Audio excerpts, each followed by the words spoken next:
Hey everyone, so this is the straightforward model for this assignment. Again, this isn't a complete essay. This is just my outline. I will turn both of these into model essays, one in MLA format, one in APA format over the next few days, and you guys will have them in your resources. I'm making this one because this one is a much more straightforward one that I might be much more expecting from you guys, and that might be a little bit more helpful here. You're also going to notice what I really like about having two models is that there's slight differences. My thesis is going to change, how I might conclude changes, and so even with the same assignment, the minute I change my arguments slightly, a lot's going to change, and so that's something we have to contend with. In this model, I'm choosing to start with narratives, which, I love, but I'm going to move into boredom and then emotionalism. And by the way, I'm now, as I talk about it, thinking about should I switch emotionalism and boredom? And so if you come in to the model video and look at the model assignment and I've switched them, this is because it's still able to be moved. Moving out of that linear, straightforward process really allows me to think what's the best order here? Because I kind of feel like I find emotionalism boring, and that might be a better transition. And so I might switch those to be like, yeah, I just don't care about people's emotionalism, especially when it gets crazy. I find drama to be overwhelming and not interesting. And I'd much rather, talk about other things than the sort of high drama of emotions. And so that's why, just as a little experiment here, it's really important you guys move through this in ways that allow you to navigate and move and change on the fly. The more you sit down and try and write linearly, the more you lock yourself into a argument that may be difficult to make. So let's get into it. I really didn't change much in this slide except the thesis. I went through and I read it again. I'm probably going to read through it again when I make the model essay because I'm not sure if more needs to change, especially as I transition into my thesis. Um, but that's something that is just going to have to be done. You have to check. If you change something, you have to see what other things it affects. Um, there's a lot of project management and engineering terms, if you're going to go into those fields, like dependencies, that you could start to talk about. There's actually agile project management, and dependencies are a big part of that. And so my thesis here is a big dependency. As I change my thesis, it might require me to change my intro and my body paragraphs because I changed my thesis.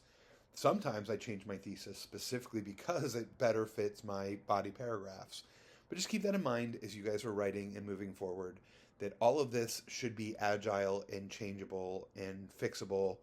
That's why we don't want to write linearly. That's why we want to use these systems to allow our thinking to be much more free and navigable. My thesis here, again, I just listed them, right? I had my graphic organizer, my mind map, and I was like, okay, what are my three categories? And I'm saying, okay, well, I enjoy reading narratives. I struggle to read things I find too boring, or I find boring or too difficult. Now, again, if I switch those from difficult and boring, right, or this should say emotional, not difficult. Uh, so there's an edit right there that I need to make on the fly, and I will fix that before I make the model. But here, if I'm going to switch my emotional argument and my boring argument, I'm going to have to switch them in my thesis as well. That's what I meant by dependency. The minute I switch my body paragraphs are depending on this thesis. And so the minute I switch my body paragraphs, I have to switch the thesis. Otherwise, it will no longer make sense. But I will fix that, and you guys probably won't even see it in the model I upload. Let's take a look at the paragraphs and how they might be different. So I pretty much just copy and pasted this because it works pretty well. But you'll notice here that I end on a discussion of Plato and Bacon because that discussion will allow me to transition into boring. I don't find Plato boring. I do find Bacon boring. And it has to do with the fact that, as I said in the other video, that Plato has narratives and Bacon doesn't. And that comparison will allow me to have a nice transition to saying, like, the real problem here is that I find Bacon boring. And then I can come into body paragraph 2 that's all about boredom. So here you can start to see I really struggle to read things that I find boring. Something to note here is that if I change these orders, I'm going to have to change the transition in the paragraph before. It sounds like a lot of change, but we're talking about changing 2 or 3 sentences, right? And it's all about what essay looks best and on its face. And so I may choose not to change it because that transition works very well. I may choose to change it and find a new transition between body paragraph 1 and body paragraph 2. But that's sort of, again, the beauty of having this system is I can figure it all out before I actually sit down to write it. And then I'm not as beholden to whatever I wrote because it's there. I'm much more free to make the best argument possible.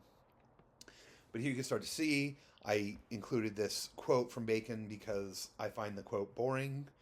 And I'm trying to say, like, this could have been put much more simply. It could have been much easier to understand. The problem isn't Bacon. The problem isn't, it's that it's old. It's in Latin and in High Latin. And that was the language of academia. And you guys are going to walk into a world where you're going to have to understand academic writing, and it's going to be boring.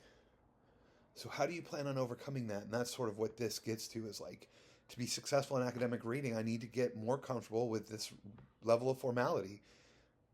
That is important, but very boring to read. Like, I need to deal with that. And my conclusion should be about how I plan on dealing with that.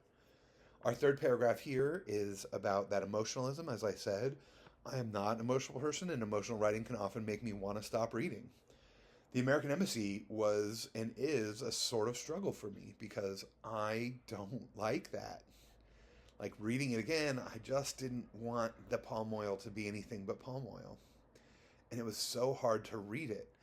I love Plato because Plato literally is mocking the emotionalism, and I can add that as evidence here.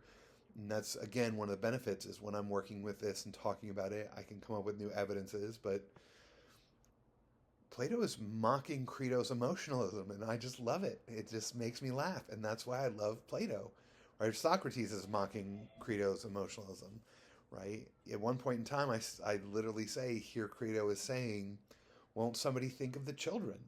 And that's such a silly argument, and it's so funny that Socrates is pointing it out because it's ridiculous. And so from there, I'm going to talk about these evidences and how they affect my desire. Like, reading the American Embassy and realizing this is about a young boy's death is a struggle. I want to stop reading.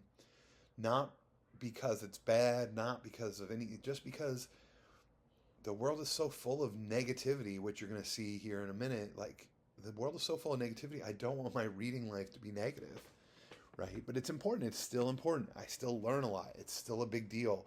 I don't stop reading because something is negative. Like, it's important for me to read, but I might choose not to read it because of that emotionalism.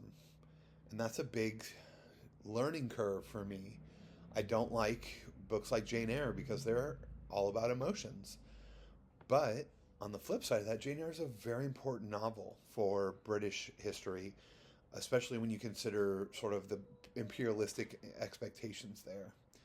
So that's what's happening here is I just am trying to talk about the things that I found too emotional for me to really want to continue to read. I think Adichie really does it well. I'm sort of picking at her emotionalism because I don't think it's too emotional, but that was a very vibrant and horrible image that obviously has still stuck with me to now. At the end of this, I have to conclude, and we have to remember that I'm now not talking about things that I struggle with and things that I succeed with. I'm just talking about things I struggle with. Boredom and emotions. And so my conclusion needs to deal with the catharsis of how do I personally grow from this issue? How do I move past my feelings about overly emotional writing? For example, I watch a lot of true crime, but the true crime has to be unemotional. If it gets overly emotional, or emotional in a very serious way, melodramatic, I would say, I'm out. I don't want to watch it. And I've had a lot of people comment on that because they think I'm being silly, but it's just, I can't do it. I'm not engaged with it. And so this is where I would have to really dig deep and be like, I need to learn how to overcome this emotionalism, because there's a lot of emotional writers out there, and those emotional writers still have important things to say.